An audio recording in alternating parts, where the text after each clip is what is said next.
Hello everybody, my name is Alexander Wong and I'm from Millennium Interstate Realty and welcome back to this week's weekly business spotlight. Today I'm here with Constantine Papanicolaou, the owner of the Metuchen restaurant, and we're here to talk about what made him start his business and what are his favorite things about the community. So without further ado, let's just get right into it. So Constantine, I didn't know if you want to do a little introduction about yourself, explain who you are and pretty much your values and all that.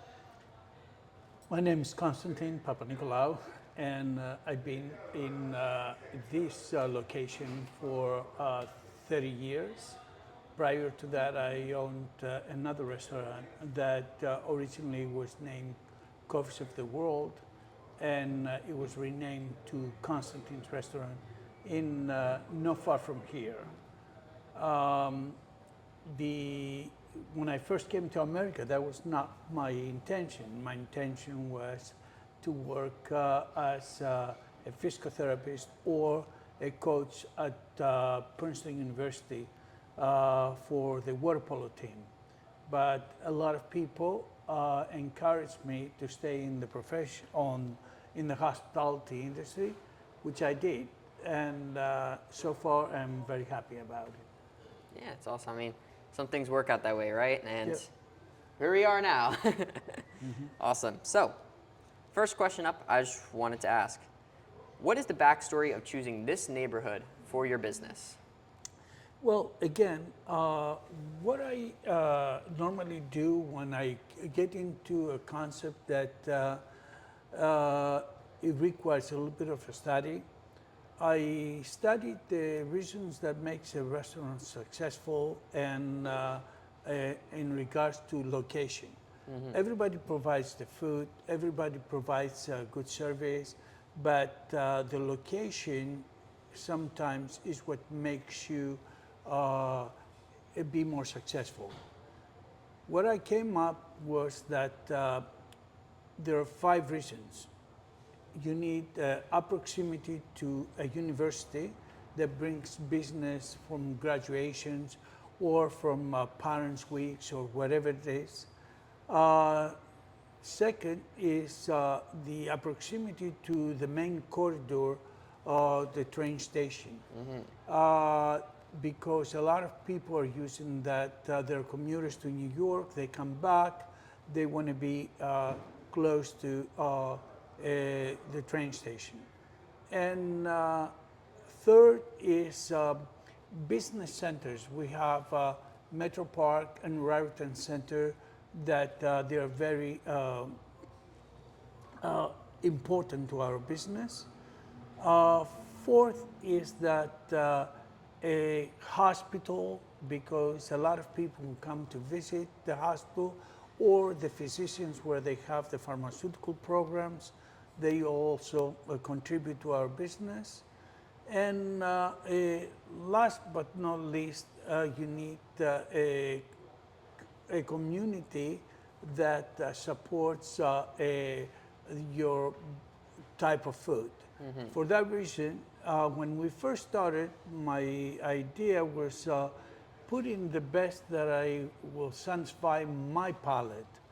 I adjusted to the best that satisfy the people's palate that I was serving around. That is definitely very important. I know a lot of businesses sometimes get caught up in that they want to do this is the idea of how they want it to go, and actually, you know, the good old saying that the customer is always right, mm-hmm. easily applies here, where they're the people that you're serving at the end of the day, and you should cater to what they want, right? Now, Absolutely. Same thing, as some of you may know, I used to be a waiter. I don't want to go serve the table exactly how I want it to go every time. I adjust. I read the people and see exactly how they respond. And, you know, some people like a fast dinner, some people like a slow dinner, some people want everything rapid, they want time between the courses. So there's always a lot of adjusting you have to do, and figuring out all those puzzle pieces as a business owner is incredibly important and a very great skill to have. Now, would you mind telling a little bit of some history about this place, you know, since you first started and what kind of led up to how it is today? Well, this place, it was in existence since 1822, but Wow. It went through multiple transformations. In it became a house, then a tavern, then a house again, and then it became a tavern again during the Prohibition era. And there are evidence when I took over the place that they were producing moonshine in the basement. Really? Not knowing the history as well, I threw away these bottles. Now I regret it. But there are very many famous people who came through here, such as the famous singer Garth Brooks, as well as Betty White, as well as presidential candidates like John Kerry, and so many other people that makes us feel that we are a very special place. It's a place where there's a picture actually in the owner of the building, because I'm leasing this property, is a professor at Harvard University, and he is the head of immunology and pathology at Harvard, Dr. Martin Dorff. If you go to his office, there's a picture of Albert Einstein sitting on what we call table 12, and on his lap there's a kid. That kid is Dr. Martin Dorff, who used to be the son of the original owner. So Albert Einstein was coming here and meeting for lunch with a professor from Rutgers University. That's I incredible. can go on and on about the people that we serve here, and we're very proud of it. So it's not just a historic place where it's rustic, it's renovated, we try to keep as much as possible the original floor, but when you come in, you feel like it's as new as yesterday. And I think that's incredible. And one thing about the restaurant industry in particular is the fact that networking. I mean, personally, I never knew. Albert Einstein used to be in this very building as we are now. That's I just correct. think that is incredible, and especially all the people you get to meet over time. And just the longer you do it, the more interesting people, more type of different niches, and where you just overall get to learn about humans more, I would say, because there's so much traffic that comes through. Now, what is one of your favorite parts about this neighborhood specifically, and why do you think it's a gem for both visitors and locals? First of all, Metuchen has a very good reputation. It was named as the best town in United States. Really? Not just in New Jersey. And that alone it becomes an attraction where it makes a lot of people to come and see why is that. And besides the fact that you have the attraction of being the nicest town, you have two professional centers, which is Metro Park and Raritan Center. They're within 2.2 miles away. In addition to that, you have every major road in New Jersey meets within 2 miles away, which is New Jersey Turnpike, Parkway, 287, Route 1, and 27. When the people want to meet from north and south, they pick a place where there are Parkway Road and there are New Jersey Turnpike Road meets. And then they will find in that area a restaurant that will fit to their palate. This place, besides the fact that we have exceptional good food and exceptional good service, we have the location and the town that supports every aspect of you choosing to have a great dining experience. And that's awesome because, you know, the good old adage that real estate is location, location, location.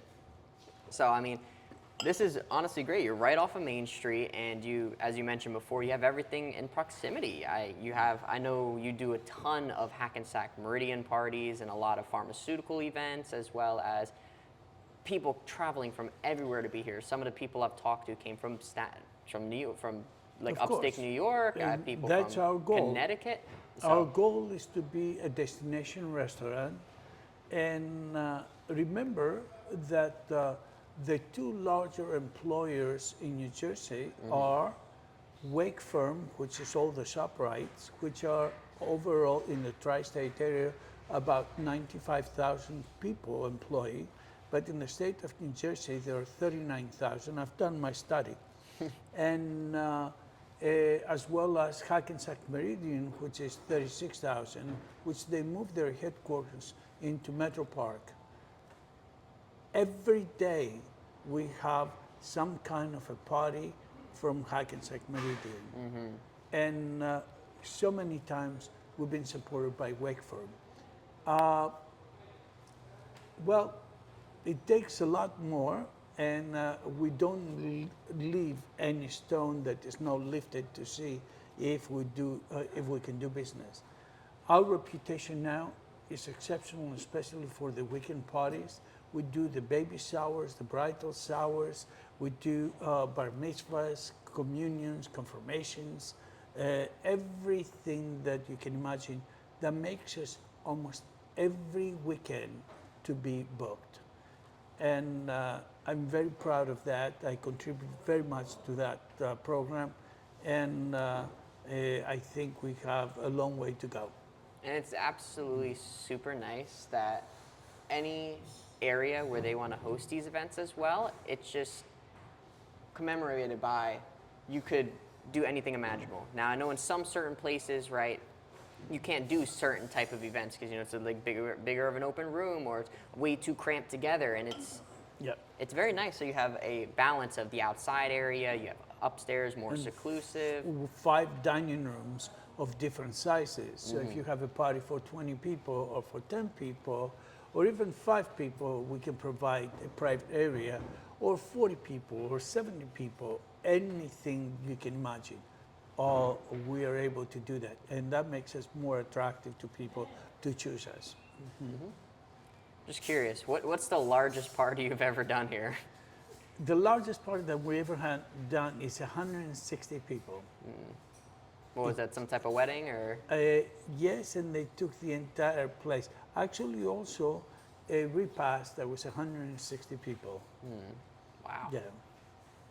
Now, what are the certain aspects that set your business aside from, let's say, other type of similar restaurants?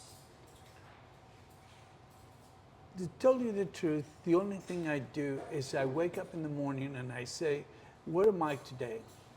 And the only thing I focus is, how can I make this better? If I waste my time to see what other people do, then I will fail because I'm wasting my time.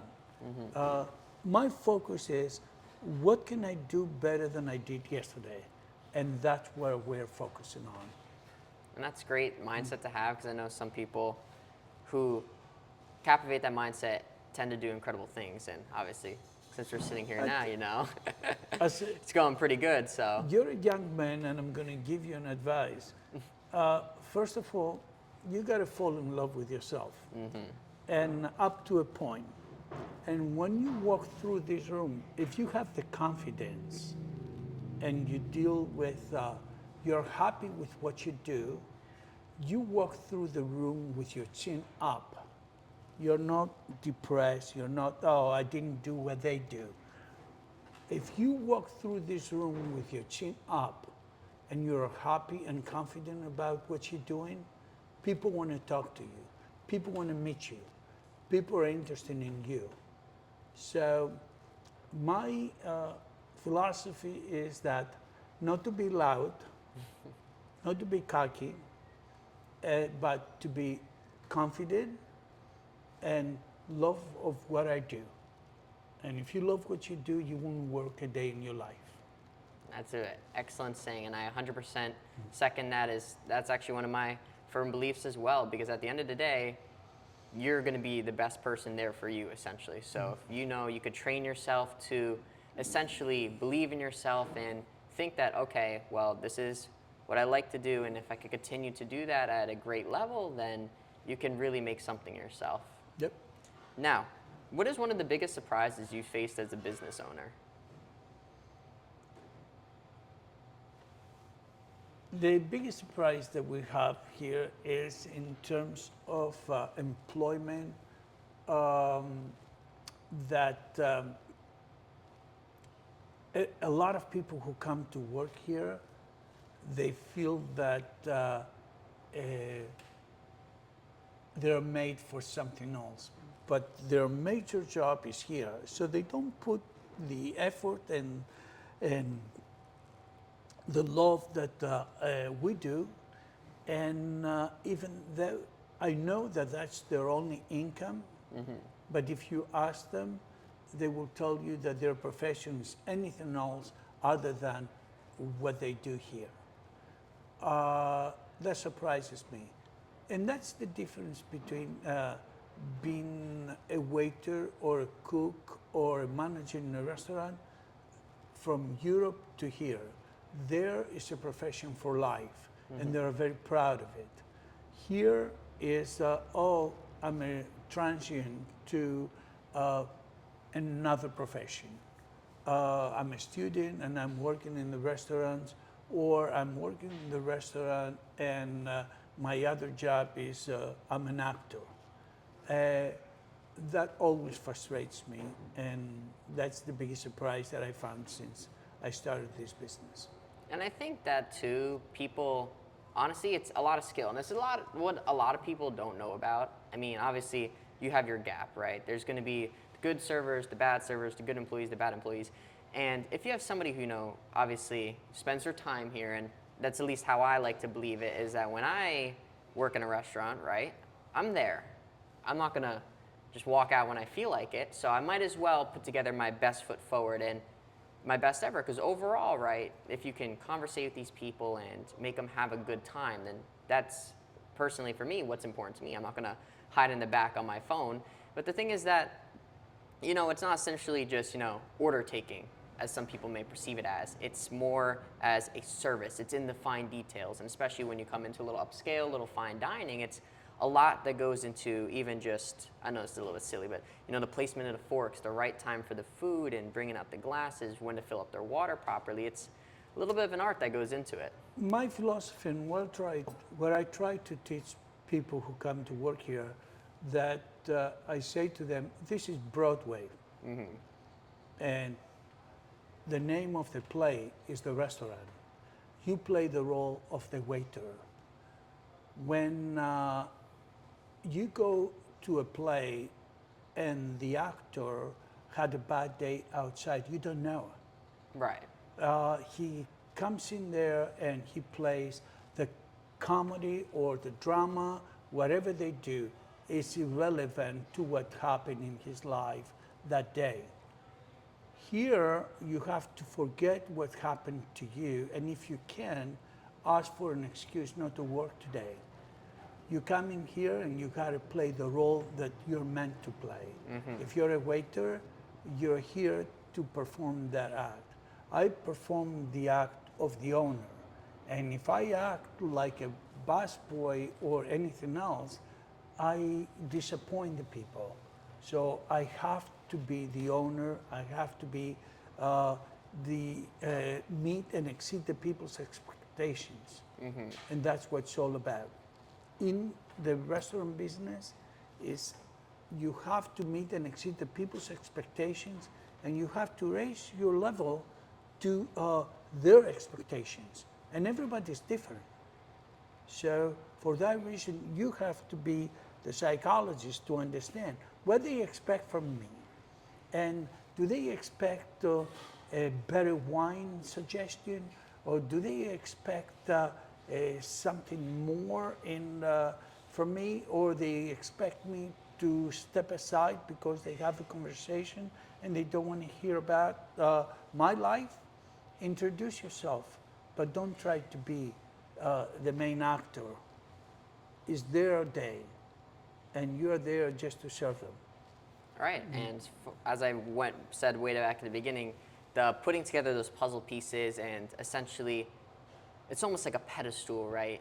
Whether not just a restaurant business, any type of business, and you know you have your different departments, the owners, the managers, the marketers, the directors, the operators, and all these hoist up the pillar, or the pillars hoist up the platform.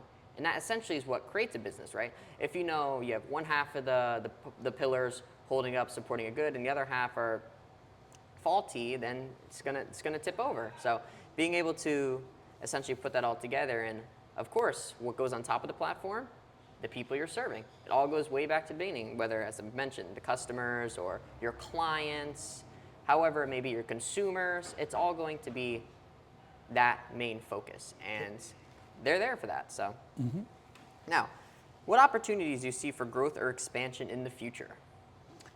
I feel there's great opportunities, and many times as the law changes, we have to take advantage of the opportunities offered, like for outdoor dining or for even the laws that comply with pharmaceutical companies, or the law to being able to sell alcohol direct to people. We have this particular place. It has the third liquor license ever issued in the state of New Jersey, Really? which is one of the 6 licenses that is they are totally unrestricted.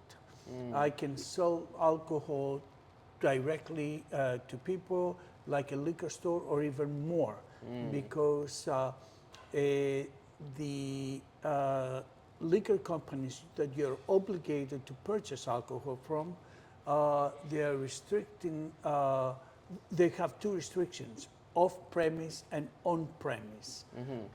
And we have no restrictions. Wow. We can do whatever we want. You do a lot of wine tasting events and such, so. We do, and that gives us the opportunity to sell the people the wines that they taste by cases.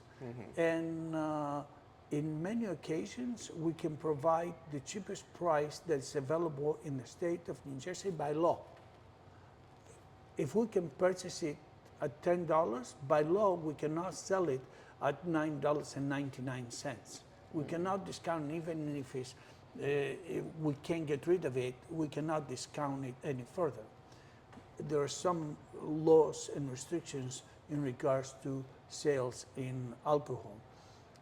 Well, we're able to do that because of the quantities that we buy and because of the liquor license that we have. Yeah, and that's excellent too. I know a lot of people always rave about the specials, and that always keeps things interesting as well. Yeah. So it's very nice to always see the evolving changes, and especially I know you're known for one of the best updating of menus. 'Cause I know a lot of places, always have the same standard over menu, but I know you always keep it interesting, especially seasonal, right? Yes, Where you correct. always change everything and test what people like and don't like. As much as we can, we try to use the local markets in the time that the local markets are providing the fresh vegetables, farmers. But besides that, we're going into wild game producers, anything from pheasants to squabs to local self-sustainable farming, chickens, and on and on. There's the Gurgis Hill farm in close to Skillman, in Gurgis Hill, which is close to Skillman, or we go to D'Artagnan that provides a game from New York that supplies the entire country. People from California buying from there. Or the local farms in Middlesex and Freehold and Marlborough area, which we get a lot of the produce directly from there. And in addition to that, we have our own backyard that we grow our tomatoes, peppers, and figs, and persimmon, and a few other things, and herbs. So we definitely thrive on providing the best quality and the healthiest option that there is. And I'm almost certain too that that's most definitely the number one compliment you've heard, that the food here is, it'll actually quite literally knock your socks off. Well, thank you. All right, and concluding here, what is a key piece of advice you can give out to people who want to achieve their goals? Again, many times when you try to go into college and you have made up your mind what you want to be, and as you go in, you realize that that wasn't exactly what you wanted to do, and you change your mind. The truth is that my advice to people is to put themselves 100% into what they do and to love what they do. And if they don't, get out of it.